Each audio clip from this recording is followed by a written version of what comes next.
नमस्कार, आदाब, सत श्री अकाल। मैं शिल्पी आप सबका फिर से एक बार अपने चैनल में स्वागत करती हूँ। आज हम यहाँ पर आर्थिक परिदृश्य से संबंधित जितने प्रश्न पॉसिबल हो सकते हैं उनको लेकर आए हैं। इन प्रश्नों का अगर हम स्रोत बोले तो आप देखेंगे ये जो पुस्तक है दृष्टि करंट अफेयर्स की आई बुक की ये हमने कवर कर लिया है पूरी बुक को।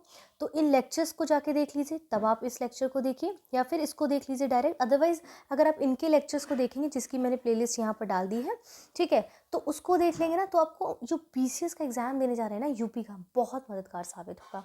ठीक है, तो उसी कड़ी में हमने कल देखा था अंतर्राष्ट्रीय परिदृश्य को देखा है। इससे पहले राष्ट्रीय परिदृश्य के सारे प्रश्नों को देख लिया है, उसका कंपाइलेशन भी हमारे चैनल पर पड़ा हुआ है, जाके उसको देख लीजिए। ठीक है, और आपको पता चलेगा कि जो करंट अफेयर्स के क्वेश्चंस होते हैं ना, एक्चुअली उससे प्रश्न बनते कैसे हैं, क्वेश्चंस की प्रकृति कैसी होती है, उनका नेचर कैसा होता है, कैसे प्रश्न पूछे जा सकते हैं, या प्रश्नों के आने की संभावनाएं कैसी होती हैं। तो वो सब चीज़ें हम यहाँ पर देखने वाले हैं। और आज ये लेक्चर 6 है आपका। जो बच्चे नए हैं, मुझे नहीं जानते, आप मुझे फॉलो कर सकते हैं मेरे इंस्टाग्राम चैनल पर। ये मेरा टेलीग्राम ग्रुप है, यहाँ ज्वाइन कर सकते हैं। कोई भी क्वेरी है, कोई प्रश्न है, कोई दुविधा है या कोई चीज़ समझ नहीं आती तो आप डायरेक्ट यहाँ पूछ सकते हैं या फिर मुझे वीडियो के नीचे कमेंट भी कर सकते हैं। एंड प्लीज़ अगर वीडियो पसंद आ रहे हैं तो उनको लाइक करना बिल्कुल ना भूलें, वीडियोस को शेयर करना बिल्कुल ना भूलें, और अभी तक चैनल को सब्सक्राइब नहीं किया तो प्लीज़ सब्सक्राइब कर लें चैनल को, ताकि टाइमली आपको नोटिफिकेशन प्राप्त होते रहें। ठीक है, आइए आज का पहला प्रश्न क्या कहता है। दिसंबर 2023 में अमेरिकी पत्रिका द्वारा जारी विश्व की उच्च भुगतान पाने वाली महिला एथलीटों की सूची 2023 के संबंध में विकल्प में कौन सा कथन सही नहीं है। इस सूची में पोलैंड के देखेंगे टेनिस खिलाड़ी, माफ़ी चाहती हूँ कहीं कहीं पर टाइपिंग एरर है, टेनिस खिलाड़ी इगा स्वीटेक $23.9 मिलियन की कमाई के साथ शीर्ष स्थान पर है। चीन की एलिन गू 22 मिलियन डॉलर पर की कमाई के साथ दूसरे स्थान पर है। अमेरिकी टेनिस खिलाड़ी कोको गॉफ 21.7 मिलियन डॉलर की कमाई के साथ चौथे स्थान पर है। इस सूची में भारत की बैडमिंटन खिलाड़ी पीवी सिंधु 7.1 मिलियन डॉलर की कमाई के साथ अमेरिकी जिम्नास्ट सिमोन वाइल्स के साथ संयुक्त रूप से 16वें स्थान पर है। तो ये आपके कुछ ऑप्शन से पूछ रहे कौन सा कथन सही नहीं है। ठीक है, तो यहाँ पर थोड़ा गौर करना होता है आपको, है ना। देखिए, जारी कब हुआ, दिसंबर 2023 में। जारीकर्ता कौन था, अमेरिकी पत्रिका फोर्ब्स थी। सूची में शामिल 20 महिला खिलाड़ी हैं। सूची में पहला स्थान इगा स्वीट पोलैंड यानी कि $23.9 मिलियन को हुआ है, यानी कि ये करेक्ट है। चीन की यहाँ पर अब दूसरा स्थान जो है इनको मिला है, ये भी करेक्ट है। इसके बाद इस सूची में भारत की बैडमिंटन खिलाड़ी पीवी सिंधु की अगर हम बात करें तो उनको $7.1 मिलियन के स्थान पर 16वें स्थान पर इनको मिला है, ये भी एकदम करेक्ट है। यानी कि सी ऑप्शन जो है ना, इसमें अमेरिकी खिलाड़ी कोको को चौथे स्थान पर इनको नहीं मिला है। चौथे स्थान पर मिला है आपका एम्मा राडुकानु यूके टेनिस से $15.2 मिलियन, इसलिए यहाँ पर इस प्रश्न का उत्तर ऑप्शन सी हो जाएगा। पूछ रहे ना कौन सा सही नहीं है। अगला प्रश्न है, दिसंबर 2023 में कब से बनने वाले ट्रकों के केबिन में एयर कंडीशनर होना अनिवार्य कर दिया गया है। दिसंबर 2024 से, अक्टूबर 2025 से, मार्च 2025 से, जनवरी 2026 से। तो ये आपका जो है वो किया गया है, किसके द्वारा किया गया पहले समझिए, सड़क परिवहन राजमार्ग मंत्रालय भारत सरकार के द्वारा। कब से लागू होगा, 1 अक्टूबर 2025 से होगा। ठीक है, 1 अक्टूबर 2025 से होगा। क्लियर है। उद्देश्य क्या है इसका, कि ट्रक चालकों के लिए सफर को सुविधाजनक बनाना है। वर्ष 2024 मौसम के लिए मिलिंग कोपरा का न्यूनतम समर्थन मूल्य कितना निर्धारित किया गया है। 11,160 रुपये प्रति क्विंटल, 11,525 रुपये प्रति क्विंटल, 12,000 रुपये प्रति क्विंटल, 12,025 रुपये प्रति क्विंटल। ठीक है, अब यहाँ पर क्या है कि ये जो एमएसपी को मंजूरी दी गई वो 27 दिसंबर 2023 को दी गई। मंजूरी प्रदाता कौन है, आर्थिक मामलों की मंत्रिमंडलीय समिति है। ठीक है, इसके बाद आप देखेंगे यहाँ पर मिलिंग कोपरा का न्यूनतम समर्थन मूल्य 11,160 रुपये प्रति क्विंटल है, इसलिए पहला कथन हमारा ठीक हो जाता है यहाँ पर। क्लियर है। इसके बाद अगला प्रश्न क्या कहता है, दिसंबर 2023 में वैश्विक धन प्रेषण से संबंधित नवीनतम report migration and development brief 39 जारी की गई। इससे संबंधित निम्न कथनों पर विचार कीजिए। ये रिपोर्ट अंतर्राष्ट्रीय कोष यानी कि आईएमएफ द्वारा जारी की गई है। रिपोर्ट के अनुसार वैश्विक स्तर पर धन प्रेषण के मामले में भारत शीर्ष स्थान पर। उपयुक्त में से कौन से कथन सही है, केवल एक, केवल दो, एक और दो, दोनों, इनमें से कोई नहीं। तो आप देखेंगे यहाँ पर कह रहे हैं कि ये जो रिपोर्ट है ये विश्व बैंक के द्वारा यानी कि आईएमएफ द्वारा नहीं, वर्ल्ड बैंक ऑफ यहाँ पर विश्व बैंक समूह की बात करें, ठीक है, विश्व बैंक की बात, वर्ल्ड बैंक की बात करें, WB की बात करें, और ये वैश्विक धन प्रेषण से संबंधित रिपोर्ट है। तो यहाँ पर ये तो करेक्ट है। ठीक है, यहाँ पर दूसरा करेक्ट है, हमारा पहला सही नहीं, इसलिए ऑप्शन बी यहाँ पर करेक्ट हो जाएगा, क्योंकि ये विश्व बैंक के द्वारा की जाती है, ना कि आईएमएफ के द्वारा। दिसंबर 2023 में जारी विभिन्न राज्यों में लॉजिस्टिक ईज लीड्स 2023 रिपोर्ट से संबंधित निम्नलिखित कथनों पर विचार करिए। ये रिपोर्ट नीति आयोग द्वारा जारी की गई। इस रिपोर्ट के अनुसार तटीय राज्यों के समूह में अचीवर्स यानी कि लक्ष्य प्राप्त करने वाले राज्यों में आंध्र प्रदेश, गुजरात, कर्नाटक, तमिलनाडु शामिल है। कौन से कथन इसमें से सही है? केवल एक, केवल दो, एक और दो, दोनों, ना तो एक ना ही दो। देखिए 16 दिसंबर 2023 को रिपोर्ट जारी की गई। किसके द्वारा? केंद्रीय वाणिज्य एवं उद्योग मंत्री पीयूष गोयल के द्वारा। ठीक है, तो यहाँ पर कह रहे हैं ऑप्शन बी जो है वो पूरी तरह से करेक्ट हो जाता करेक्ट है, यानी कि दूसरा कथन पूरी तरह से ठीक है यहाँ पर, क्योंकि ये रिपोर्ट जो है केंद्रीय वाणिज्य एवं उद्योग मंत्री पीयूष गोयल के द्वारा जारी की गई, ना कि नीति आयोग के द्वारा। ठीक है, तो बेसिक सी चीज़ें आपको याद रखना है कि कौन सी रिपोर्ट किस आयोग के द्वारा जारी की गई, उसका क्या उद्देश्य है, ठीक है, और कब कब जारी की जाती है, उसमें फर्स्ट टॉप 5 कौन है, या फिर देखना है कि उसमें भारत की स्थिति क्या है। तो इन सब चीज़ों का विशेष तौर पे ध्यान रखना होता है। अब इसके बाद दिसंबर 2023 में एशियाई विकास बैंक ने भारत सरकार के साथ औद्योगिक गलियारा विकसित करने के लिए कितनी राशि के ऋण समझौता पत्र पर हस्ताक्षर किए? $175 मिलियन, $200 मिलियन, $250 मिलियन, $275 मिलियन। तो यहाँ पर आप देखेंगे कि दोनों के मध्य ऋण समझौता पत्र पर हस्ताक्षर 15 दिसंबर 2023 को हुआ है। ऋण राशि है $250 मिलियन इसकी। ठीक है, और किस कार्यक्रम के लिए किया गया? राष्ट्रीय औद्योगिक गलियारा विकास कार्यक्रम के तहत किया गया। इस प्रश्न से इतना समझ आ गया, इस प्रश्न का उत्तर ऑप्शन सी है। ठीक है, अब यहाँ पर किसकी? एशियाई विकास बैंक यानी कि एडीबी की बात कर रहा है। तो एडीबी की जब बात कर रहा है तो हमारा दायित्व क्या बनता है कि हम इसके बेसिक में झांक कर देखें एक बार। क्या एडीबी? ठीक है, एडीबी आपका एशियाई विकास बैंक, तो इसकी जो स्थापना है वो आपकी 1966 में हुई थी। इसका जो हेड क्वार्टर है वो आपका फिलीपींस राजधानी जो है मनीला में है। कहाँ पर है? मनीला। वनीला से याद रखना, मनीला। ठीक है, सिंपल है। इसके कुल 68 सदस्य देश हैं, जिसमें से 49 एशिया के और प्रशांत क्षेत्र के, शेष 19 इसके बाहर के हैं। ठीक है, अगला प्रश्न, निम्नलिखित कथनों पर विचार कीजिए। 13 दिसंबर 2023 को भारत सरकार और एशिया विकास बैंक यानी कि एडीबी के बीच में एक समझौता ज्ञापन पर हस्ताक्षर किया गया है। भारत और एडीबी के मध्य जो समझौता हुआ उत्तराखंड में विद्युत आपूर्ति की गुणवत्ता, दक्षता और विश्वसनीयता में सुधार से संबंधित है। कौन से कथन यहाँ पर सत्य है? सही पूछ रहा है ना। तो ये जो परियोजना लाई गई है जिसमें भारत सरकार और एडीबी के बीच जो एमओयू हुआ है, ये परियोजना उत्तराखंड में जलवायु अनुकूलन विद्युत प्रणाली विकास परियोजना है। यानी कि आप देखेंगे, देखते जाइए, ये समझौता हुआ $200 मिलियन अमेरिकी डॉलर का ऋण लेने से संबंधित। इसका उद्देश्य है कि उत्तराखंड में विद्युत आपूर्ति की गुणवत्ता, दक्षता और विश्वसनीयता में सुधार के लिए। कहने का तात्पर्य यहाँ पर यह है ऑप्शन ए, दोनों कथन ठीक है।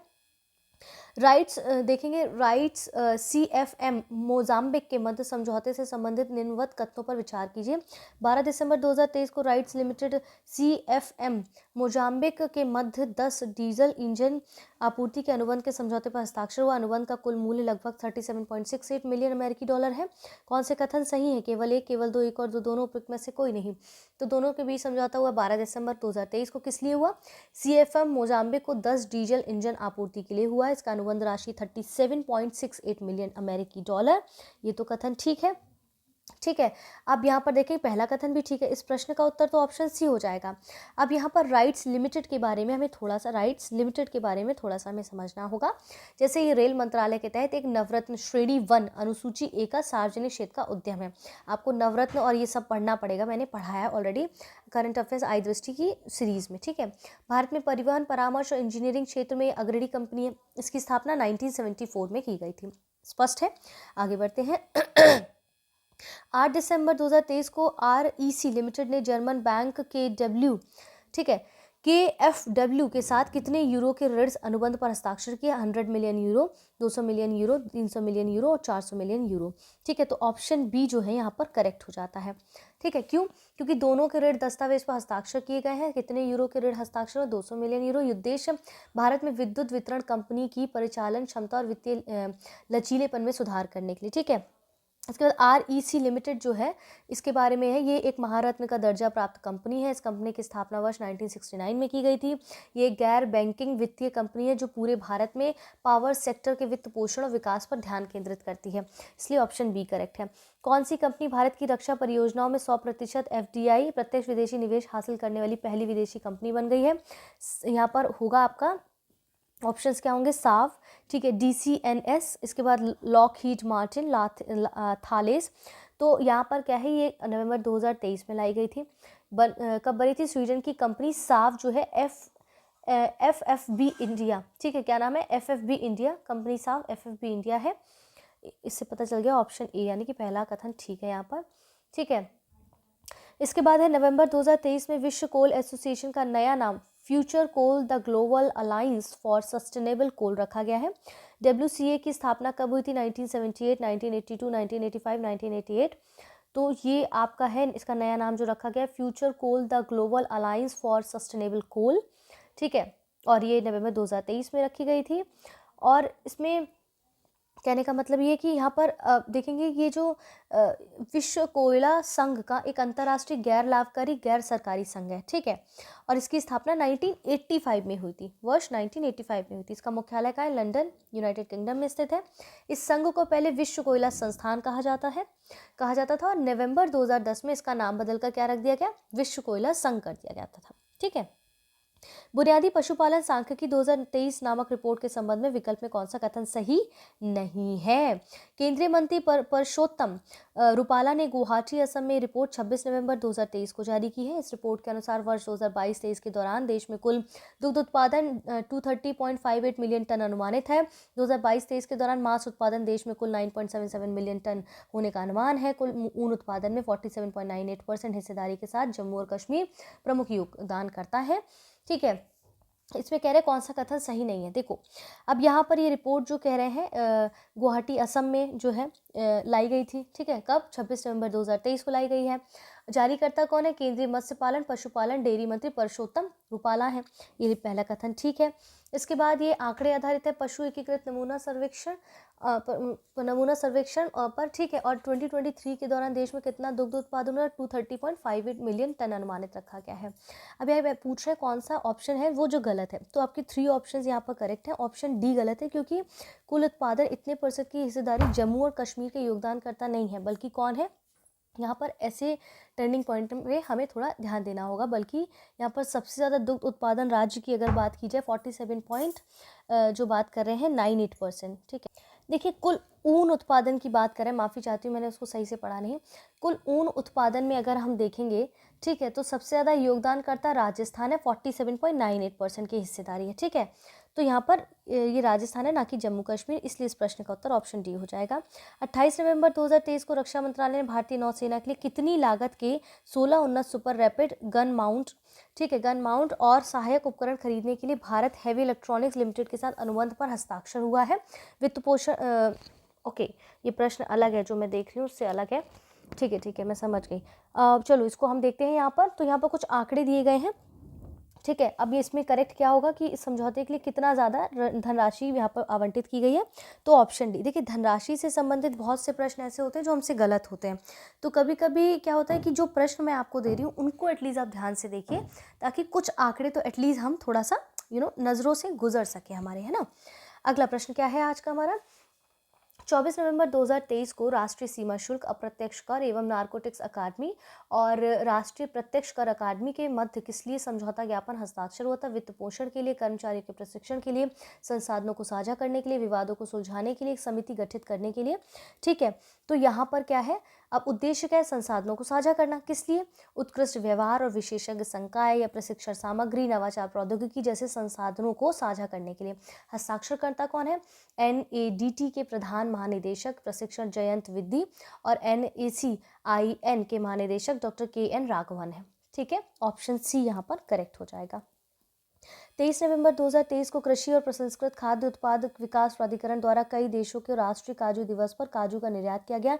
विकल्प में कौन सा देश काजू निर्यात किए गए देशों में शामिल नहीं है? बांग्लादेश, कतर, संयुक्त राज्य अमेरिका, ठीक है। इसके बाद है सऊदी अरब। देखिए निर्यात की सुविधा किसको प्राप्त है? कृषि और प्रसंस्कृत खाद्य उत्पाद विकास प्राधिकरण यानी कि एपेडा के द्वारा ये प्राप्त है। निर्यात किसको किया गया? बांग्लादेश, कतर, मलेशिया, संयुक्त राज्य अमेरिका को, है ना। तो कौन सा देश है जो इसमें शामिल नहीं है कह रहे हैं? तो आपका सऊदी अरब शामिल नहीं है, ठीक है। ऑप्शन डी यहाँ पर करेक्ट हो जाएगा। अगला प्रश्न है सोशल इम्पैक्ट फंड के संबंध में निम्नलिखित में से कौन से कथन सही नहीं है? 22 नवंबर 2023 को प्रधानमंत्री नरेंद्र मोदी ने सोशल इम्पैक्ट फंड की शुरुआत की घोषणा की। इसकी घोषणा उन्होंने G20 नेताओं के वर्चुअल शिखर सम्मेलन के दौरान की। इस फंड में भारत $45 मिलियन का योगदान देगा। इस फंड की परिकल्पना ग्लोबल साउथ में डिजिटल पब्लिक इंफ्रास्ट्रक्चर के त्वरित कार्यान्वयन के लिए सरकार की अगुवाई वाली बहुहितधारक पहल के रूप में की गई है, ठीक है। 4 ऑप्शन है। अब यहाँ देखिए घोषणा करता है प्रधानमंत्री नरेंद्र मोदी, अपने भारत के प्रधानमंत्री हैं। घोषणा क्या की गई, G20 नेताओं के वर्चुअल शिखर सम्मेलन के दौरान जो दोनों पहलों का नेतृत्व करता कौन कर रहे हैं, भारत कर रहे हैं। उद्देश्य क्या है, ग्लोबल साउथ, ध्यान दीजिएगा, ग्लोबल साउथ में डिजिटल पब्लिक इंफ्रास्ट्रक्चर को आगे बढ़ाने के लिए सोशल इम्पैक्ट फंड के विकास को बढ़ावा देना है। ठीक है, 25 मिलियन अमेरिकी डॉलर के साथ भारत का प्रारंभिक योगदान रहेगा। तो इस प्रश्न में कह रहे हैं कौन सा कथन सही नहीं है, तो आपने देखा यहाँ पर ऑप्शन सी सही नहीं है, क्योंकि 45 मिलियन डॉलर नहीं भारत दे रहा है, बल्कि 25 मिलियन डॉलर की बात कर रहा है। ठीक है, बाकी के ऑप्शंस करेक्ट है, इस प्रश्न का उत्तर ऑप्शन सी हो जाएगा, है ना। 15 नवंबर 2023 को किसके द्वारा एक रेटिंग और प्रमाणन पहल नेस्ट शुरू की गई है, इंडियन ग्रीन बिल्डिंग काउंसिल, भारतीय खाद्य वहाँ पर देखेंगे भारतीय खाद्य संरक्षा एवं मानक प्राधिकरण, आवास एवं शहरी कार्य मंत्रालय, पेयजल एवं स्वच्छता मंत्रालय। तो ऑप्शन ए यहाँ पर करेक्ट है। इस पहल की शुरुआत 15 नवंबर 2023 को की गई। ये पहल शुरू की गई इंडियन ग्रीन बिल्डिंग काउंसिल के द्वारा। उद्देश्य क्या है, घरेलू आवास क्षेत्र में टिकाऊ और पर्यावरण के अनुकूल निर्माण को बढ़ावा देना है। ठीक है। नवंबर 2023 में प्रथम इंडस एक्स निवेशक सम्मेलन 2023 कहाँ आयोजित हुआ, मुंबई, पुणे, नई दिल्ली, कोलकाता। तो ये नई दिल्ली में हुआ, ऑप्शन सी करेक्ट है। महाराष्ट्र की पहली निर्यात प्रोत्साहन नीति के संबंध में विकल्प में कौन सा कथन सही नहीं है, तो आप देखेंगे अब कौन सा सही नहीं है, तो इसके लिए हमें थोड़ा सा इसको पढ़ना होगा। 8 नवंबर 2023 को महाराष्ट्र मंत्रिमंडल ने राज्य की पहली निर्यात प्रोत्साहन नीति को मंजूरी प्रदान की। ये नीति वर्ष 2027-28 तक लागू की जाएगी। इससे राज्य में लगभग 25,000 करोड़ रुपए के निवेश की संभावना है। इस नीति से राज्य में 25,000 रोजगार के नए अवसर भी सृजित होंगे। ठीक है, तो कह रहे कौन सा कथन सही नहीं है, तो मंजूरी प्रदाता कौन है, महाराष्ट्र मंत्रिमंडल है। ठीक है, नीति लागू कब की जाएगी, 27-28 के 2007 माफ़ी चाहती हूँ 2027-28 तक। ठीक है, 2027-28 तक लागू की जाएगी, ये भी ठीक है, पहला भी ठीक है, तीसरा भी ठीक है। 25,000 करोड़ रुपए की राशि की बात कर रहे हैं। नए रोजगार जो सृजित होंगे वो 40,000 होंगे, ना कि 25,000 होंगे। तो इस प्रश्न का उत्तर ऑप्शन डी हो जाएगा। 7 नवंबर 2023 को केंद्रीय वित्त एवं कॉर्पोरेट कार्य मंत्री निर्मला सीतारमण ने कहाँ 12 GST सेवा केंद्रों का शुभारंभ किया, वापी, अहमदाबाद, बड़ोदरा, भावनगर। ठीक है, तो यहाँ पर क्या है, वापी में किया है। ठीक है, गुजरात के ज्ञानधाम स्कूल में वापी में किया है। नवंबर 2023 में किस कंपनी ने शिपिंग लागत को कम करने और कार्बन उत्सर्जन में कटौती करने के लिए विश्व के पहले जहाज से जहाज तरलीकृत प्राकृतिक गैस यानी कि LNG, ठीक है, LNG हस्तांतरण को सफलतापूर्वक निष्पादित किया है, Petronet LNG limited, GAIL limited, Adani Total gas, Bharat petroleum corporate limited. तो ऑप्शन बी जो है गेल लिमिटेड करेक्ट हो जाएगा। ठीक है, अगला प्रश्न है नवंबर 2023 में जारी EdelGive Hurun India philanthropy list 2023 में किसे दानदाताओं की सूची में शीर्ष स्थान प्राप्त हुआ है, तो अजीम प्रेम जी को, मुकेश अंबानी को, गौतम अडानी को, शिव नाडर को। तो यहाँ पर शिव नाडर को हुआ है, ऑप्शन डी करेक्ट है। किसके द्वारा लाया जाता है, एडलगिव फाउंडेशन एवं हुरून रिसर्च इंस्टीट्यूट के द्वारा। ठीक है। निम्नलिखित कथनों पर विचार करिए। अक्टूबर 2023 में भारतीय बीमा नियामक और विकास प्राधिकरण ने बैंक इंश्योरेंस मानदंडों की समीक्षा के लिए कार्यबल का गठन किया। ये कार्यबल इरडई की कार्यकारी निदेशक मीना कुमारी की अध्यक्षता में गठित किया गया। कौन से कथन सही है, केवल एक, option A, option B, option C, option D. तो यहाँ पर क्या है, किसने किया था, भारतीय बीमा नियामक और विकास प्राधिकरण यानी कि इरडई ने। किसकी अध्यक्षता में, मीना कुमारी इरडई की कार्यकारी निदेशक है, ये भी करेक्ट है।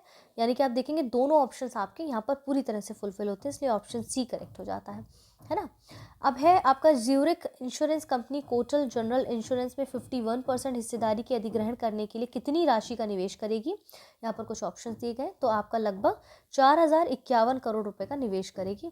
ठीक है, अब अगला बढ़ते हैं। 25 अक्टूबर 2023 को केंद्रीय मंत्रिमंडल ने फॉस्फेट एवं पोटाश युक्त उर्वरकों पर रबी सीजन 2023-24 के लिए कितनी पोषक तत्व आधारित सब्सिडी को मंजूरी प्रदान की है, 20,504, 21,315, 22,303 करोड़ रुपए, 23,106 करोड़ रुपए।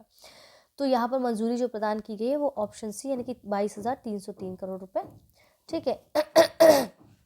अगला प्रश्न है, कौन सी बीमा कंपनी गिफ्ट सिटी IFSC ठीक है पंजीकरण प्राप्त करने वाली पहली भारतीय जीवन बीमा कंपनी बन गई है। HDFC life insurance company limited, India first life insurance company limited, Kotak Mahindra life insurance company limited, Tata IA life insurance company limited. तो ये जो नाम है गिफ्ट सिटी IFSC पंजीकरण, ये India first life insurance company limited इसका जो है नाम है। इस कंपनी को अगस्त 2023 में मंजूरी मिली है भारतीय बीमा नियामक एवं विकास प्राधिकरण के द्वारा, यानी कि ऑप्शन बी यहाँ पर हमारा करेक्ट हो जाएगा। ठीक है, आगे बढ़ते हैं। निम्न कथनों पर विचार करना है। 30 अक्टूबर से 1 नवंबर 2023 के मध्य प्रवर्तन मामलों के सहयोग पर प्रथम वैश्विक सम्मेलन 2023 जयपुर में आयोजित हुआ। इस अवसर पर रेड सेंटर सहित इमारती लकड़ी के अवैध व्यापार पर अंकुश लगाने के लिए ऑपरेशन कोशेष के चौथे चरण का शुभारंभ किया गया। उपरोक्त में से कौन से कथन सही है? केवल एक, केवल दो, एक और दो दोनों, उपरोक्त में से कोई नहीं।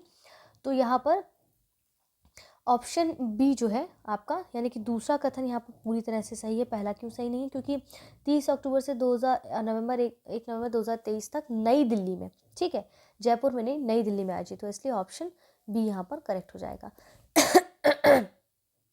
इसके मुख्य विषय की बात कर लीजिए, किसके? प्रथम प्रवर्तन मामलों के सहयोग पर प्रथम वैश्विक सम्मेलन जो हुआ है उसकी थीम है नेटवर्क से लड़ने के लिए नेटवर्क की आवश्यकता होती है। ठीक है, उद्देश्य क्या था? बेसिकली भी हमने देखा कि अंतर्दृष्टि और सर्वोत्तम प्रथाओं को साझा करने की सुविधा प्रदान करना, भारतीय सीमा शुल्क के साझेदार प्रशासनों और संगठनों के सहयोग को बढ़ावा देना, और इस सम्मेलन का जो उद्घाटन है केंद्रीय वित्त मंत्री निर्मला सीतारमण के द्वारा किया गया है।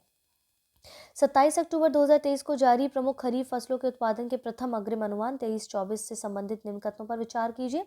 इसके अनुसार कुल खाद्यान्न उत्पादन 1485.69 लाख मीट्रिक टन होने का अनुमान है। इसके अनुसार चावल उत्पादन 985.60 लाख मीट्रिक टन होने का अनुमान है। कौन से कथन सही है इसमें? तो यहाँ पर आप देखेंगे कि पहला कथन पूरी तरह से ठीक है। दूसरा क्यों गलत है? क्योंकि यहाँ पर चावल का जो उत्पादन है ना, बेसिकली वो 1063.13 लाख मीट्रिक टन है यहाँ पर, जबकि गलत आंकड़ा दिया गया। पूछ रहे कौन से सही है, तो ऑप्शन ए करेक्ट हो जाता है हमारा। निम्नलिखित कथनों पर विचार करिए। हाल ही में एक्सिस बैंक और एक्सिस बैंक और 5 है बाबू, ठीक है, 5 है, फाइल नहीं, द्वारा संयुक्त रूप से नंबरलेस क्रेडिट कार्ड यानी कि 5 axis bank credit card launch किया गया। एक्सिस बैंक का ये नंबरलेस कार्ड रुपए द्वारा संचालित है। इसे क्रेडिट को यूपीआई से लिंक भी कर सकते हैं। इसमें से कौन से कथन सही है? केवल एक, एक और दो दोनों, और फिर हमारा दो ऑप्शन दिया गया है ना। तो यहाँ पर क्या है, जो दोनों कथन ठीक है, दोनों कथन ठीक है यहाँ पर, तो इसलिए हमारा ऑप्शन भी करेक्ट हो जाएगा। इसमें कुछ अलग से समझने की विशेष खास जरूरत नहीं है। ठीक है, अब इसके बाद हम यहाँ पर देखते हैं, अगला है अक्टूबर 2023 में जारी 360 one wealth Hurun India rich list 2023 में किसे शीर्ष स्थान प्राप्त हुआ? गौतम अडानी और परिवार, मुकेश अंबानी और परिवार, अजीत प्रेमजी और परिवार, साइरस पूनावाला और परिवार। तो इसमें हुरून रिसर्च इंस्टीट्यूट को मिला, और सूची में लगभग 1319 लोगों की सूची शामिल की गई है। मुकेश अंबानी को फर्स्ट पोजीशन पे रखा गया है। ठीक है, इसलिए यहाँ पर ऑप्शन बी हमारा करेक्ट है। टॉप 2 में गौतम अडानी है, टॉप 3 में साइरस पूनावाला है। ठीक है, अगला है 9 अक्टूबर 2023 को अर्थशास्त्र के नोबेल पुरस्कार की घोषणा की गई। इससे संबंधित निम्न कथनों पर विचार करिए। वर्ष 2023 का ये पुरस्कार अमेरिकी अर्थशास्त्री क्लाउडिया गोल्ड्रिन को प्रदान किया जाएगा। ये अर्थशास्त्र में पुरस्कार पाने वाली 5वीं महिला है। कौन से कथन सही है? केवल एक, केवल दो, एक और दो दोनों। तो ये 9 अक्टूबर 2023 को royal Swedish academy of sciences Stockholm Sweden जो है इसको घोषित किया गया है ना। और ये इस वर्ष पुरस्कार प्रसिद्ध अमेरिकी अर्थशास्त्री हार्वर्ड यूनिवर्सिटी के अर्थशास्त्र की प्रोफेसर क्लाउडिया गोल्डन को प्रदान किया जाएगा। पहला कथन तो हमारा करेक्ट हो जाता है। इसके बाद ये 5वीं महिला है क्या ये पुरस्कार पाने वाली, हमें ये जानना है। तो अगर यहाँ पर पहला ही कथन ठीक है, 5वीं नहीं बल्कि अर्थशास्त्र के सम्मान पाने वाली ये 3री महिला है, इसलिए दूसरा कथन गलत है, पहला ठीक है। ऑप्शन ए यहाँ पर सही हो जाता है। ठीक है, ऑप्शन ए करेक्ट है। 6 अक्टूबर 2023 को जारी मौद्रिक नीति वक्तव्य 2023-24 से संबंधित निम्नलिखित कथनों पर विचार करें। इसमें आरबीआई ने रेपो दर को परिवर्तित रखा है। इसके अनुसार वर्ष 2023-24 के लिए वास्तविक सकल घरेलू उत्पाद की संवृद्धि दर 6.5% अनुमानित है। कौन से कथन सही है पूछ रहे हैं। तो यहाँ पर किसके द्वारा, पहले तो ये वक्तव्य जारी किया गया आरबीआई के गवर्नर शक्तिकांत दास की अध्यक्षता में मौद्रिक नीति की समिति। इसके अनुसार रेपो दर अपरिवर्तित रहता है, जिससे चल निधि समायोजन सुविधा के अंतर्गत नीतिगत रेपो दर 6.50% पर यथावत है। इसलिए ऑप्शन सी यानी कि दोनों कथन हमारे एकदम करेक्ट है। अक्टूबर 2023 में भारतीय रिजर्व बैंक ने किसकी अध्यक्षता में अपडेटेड अपेक्षित क्रेडिट घाटा यानी कि हानिकारक समूह का गठन किया? सुशांत वैश्य, एस श्रीनिवास राव और आर नारायण स्वामी, आदिश यादव। ठीक है, तो ये आर नारायण स्वामी के द्वारा। ठीक है, 4 अक्टूबर 2023 को जारी व्यापार एवं विकास रिपोर्ट 2023 से संबंधित निम्नलिखित कथनों पर विचार करें। रिपोर्ट विश्व बैंक समूह द्वारा जारी किया गया है। इसमें भारत का आर्थिक विकास 2023 में 6.6% रहने का अनुमान है। कौन से कथन सही है यहाँ पर? तो देखिए, ये 4 अक्टूबर 2023 को जारी किया गया किसके द्वारा? व्यापार और विकास पर संयुक्त राष्ट्र सम्मेलन के अंकटैक द्वारा। ठीक है, यहाँ पर ऑप्शन बी कह रहे हैं पूरी तरह सही, यानी कि दूसरा कथन पूरा सही है। पहला कथन क्यों गलत है? क्योंकि ये अंकटाक यानी कि व्यापार एवं विकास पर संयुक्त राष्ट्र सम्मेलन के द्वारा किया गया है। ठीक है, विश्व बैंक के द्वारा नहीं बल्कि UNCTAD के द्वारा। अंकटाड यानी कि व्यापार और विकास पर संयुक्त राष्ट्र सम्मेलन के द्वारा। ठीक है, अगला प्रश्न है अक्टूबर 2023 में भारतीय प्रतिस्पर्धा आयोग ने लैंको, ठीक है, लैंको अमरकंटक पावर लिमिटेड में PFC projects limited, IEC limited, Damodar valley corporation और किस कंपनी की 100% हिस्सेदारी के बाद प्रस्तावित अधिग्रहण को मंजूरी प्रदान की गई है? NHPC limited, NJVN limited, SJVN limited, Reliance power limited. तो ऑप्शन सी SJVN लिमिटेड के द्वारा। अक्टूबर 2023 में जारी वर्ल्ड इकोनॉमिक आउटलुक डेटाबेस अक्टूबर 2023 से संबंधित निम्नलिखित कथनों पर विचार करें। ये रिपोर्ट विश्व बैंक द्वारा जारी की गई है। इसके अनुसार वर्ष 2023 में वैश्विक विकास दर 3% रहने का अनुमान है। ये वर्ष 2023 में भारत की विकास दर 6.3% रहने का अनुमान है। कौन से कथन सही है? 1 और 2, 2 और 3, 1 और 3 उपरोक्त सभी। तो आप देखेंगे कि यहाँ पर जो है ऑप्शन बी यानी कि दूसरा तीसरा कथन हमारा पूरी तरह ठीक है। ये विश्व बैंक के द्वारा जारी नहीं की जाती बल्कि IMF यानी कि वॉशिंगटन DC स्थित अंतर्राष्ट्रीय मुद्रा कोष के द्वारा जारी की जाती है। इसलिए ऑप्शन बी हमारा यहाँ पर करेक्ट हो जाएगा। पूछ रहे ना कौन सा सही है, तो दूसरा तीसरा सही है हमारा, है ना। सितंबर 2023 में जारी कांतर ब्रांड शीर्ष 75 मूल्यवान भारतीय ब्रांड रिपोर्ट 2023 के संबंध में निम्नलिखित कथनों पर विचार करें। इस रिपोर्ट के अनुसार 75 ब्रांडों का संयुक्त ब्रांड मूल्य $379 बिलियन है। टाटा कंसल्टेंसी सर्विसेज ब्रांड मूल्य 42.9 अमेरिकी डॉलर के साथ 75 ब्रांडों की सूची में पहले स्थान पर है। HDFC बैंक इस सूची में दूसरे स्थान पर है। भारतीय स्टेट बैंक SBI इस सूची में चौथे स्थान पर है। कौन से कथन सही है?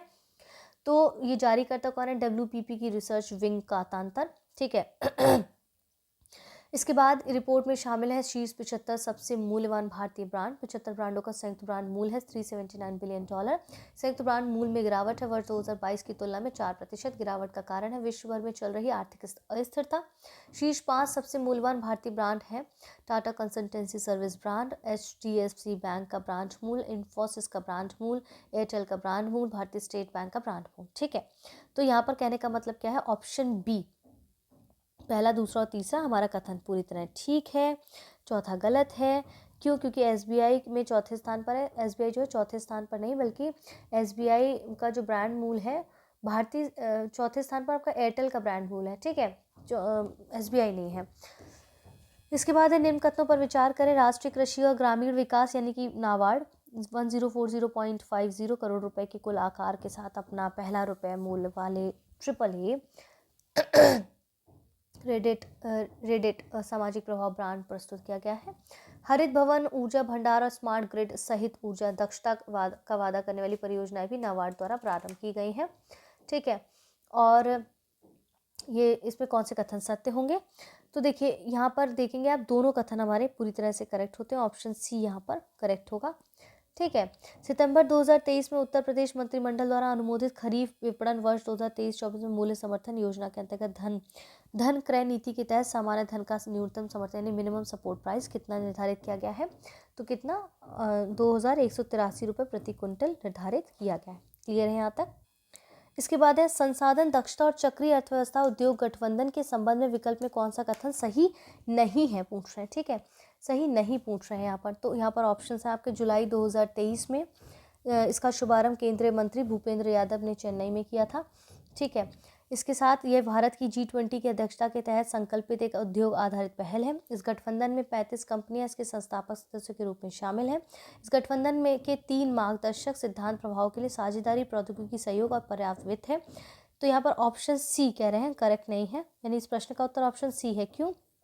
क्योंकि यहाँ पर कह रहे हैं इसमें 35 कंपनियां इसके संस्थापक सदस्यों में शामिल नहीं बल्कि 39 कंपनियां इसके संस्थापक सदस्यों में शामिल है। ठीक है। देश के पहले हाइड्रोजन ईंधन से जुड़े उद्योग की स्थापना कहाँ की जाएगी? पुणे, जमशेदपुर, बेंगलुरु, बोकारो। तो ये आपकी की जाएगी, कहाँ पर की जाएगी? ऑप्शन में दिए गए हैं, तो ये आपकी जमशेदपुर में की जाएगी। ठीक है, ऑप्शन बी करेक्ट है। जुलाई 2023 में एशियाई विकास बैंक यानी कि ADB और भारत सरकार के मध्य बिहार के राज्य राजमार्गों के उन्नयन के लिए कितनी राशि का ऋण समझौता हस्ताक्षरित हुआ है? तो $295 मिलियन हुआ है। ठीक है। 21 जुलाई 2023 को एशियाई विकास बैंक द्वारा पहला स्थानीय मुद्रा स्वास्थ्य बॉन्ड जारी किया गया। इस बॉन्ड द्वारा जुटाई गई राशि से किस देश में इंटरनेशनल मेडिकल सेंटर LLC के लिए ADB के इंटरमेड अस्पताल विस्तार परियोजना को वित्त पोषित किया जाएगा? Kazakhstan, Georgia, Nigeria, Mongolia. तो मंगोलिया यहाँ पर करेक्ट हो जाएगा। ठीक है। जुलाई 2023 में रेजरपे ने किस देश में पहला अंतर्राष्ट्रीय भुगतान गेटवे शुरू किया गया? तो आप देखेंगे कि यहाँ पर किस में किया गया? मलेशिया में किया गया बेसिकली। ठीक है। इसके बाद अंतिम प्रश्न है, 1 जून 2023 को NHPC लिमिटेड और विद्युत उत्पादन कंपनी लिमिटेड नेपाल के मध्य नई दिल्ली में फुकोट करनाली जल विद्युत परियोजना के विकास के लिए एक समझौता ज्ञापन हस्ताक्षरित हुआ। इस जल विद्युत परियोजना की विद्युत उत्पादन क्षमता कितनी होगी? 265 मेगावाट, 278 मेगावाट, 340 मेगावाट, 480 मेगावाट। तो कितनी होगी यहाँ पर? 480 मेगावाट होगी। ऑप्शन डी करेक्ट है यहाँ पर। और हस्ताक्षरकर्ता कौन होंगे? NHPC लिमिटेड और विद्युत उत्पादन कंपनी लिमिटेड नेपाल हो गए। ठीक है, यहाँ तक क्लियर है। तो फिलहाल के लिए यहाँ तक वीडियो को देखने के लिए आपका बहुत बहुत शुक्रिया। वीडियो पसंद आया तो प्लीज़ उसे लाइक करें, अपने दोस्तों के साथ शेयर करें, ज़्यादा से ज़्यादा लोगों के साथ शेयर करें। चैनल को अब तक सब्सक्राइब नहीं किया तो प्लीज़ सब्सक्राइब करें। हमारे साथ निरंतर बने रहें इसी प्रकार से, और नए वीडियोज़ आती रहेंगे। तब तक के लिए धन्यवाद।